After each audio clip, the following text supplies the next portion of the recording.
El meu nom és Joana Romero. Som d'Ismael, tinc 9 anys, som de Ghana. El meu nom és Estela. Som n'Helena, vaig néixer a Cuba, concretament a l'Havana. Som Mamadou Diop. La meva família xerra francès, senegalès i anglès. I la meva llengua materna és el castellà.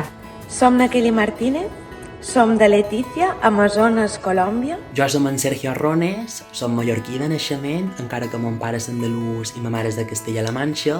I els meus pares són de la península. Som Nomad Lamin, som sahraoui. La meva família va migrar a Mallorca als anys 90 quan jo tenia 4 anys.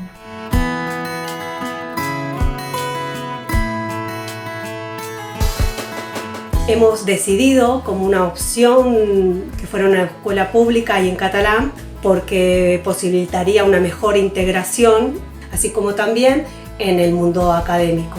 Meus pares són d'Argentina, jo com a tal sempre m'he sentit molt d'aquí de Mallorca.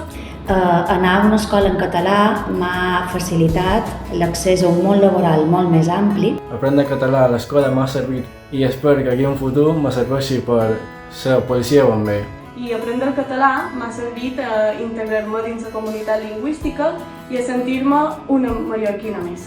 Avui en dia, escriure i parlar correctament català és una eina imprescindible a la meva feina. Aprendre català a l'escola m'ha servit per poder xerrar amb els padrins i padrines i deixar-los bocabadats quan diuen «Oh, tu xerres mallorquí».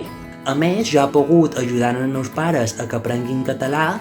El fet d'anar a una escola en català a mi m'ha permès acabar xerrant així de bé el català. Puc dir que som una persona que parla diferents idiomes i això no és una barrera, sinó una oportunitat. Sense trencar les meves arrels, això m'ha servit per fer moltes amistats, tenir més opcions per triar universitat, ara ser professora.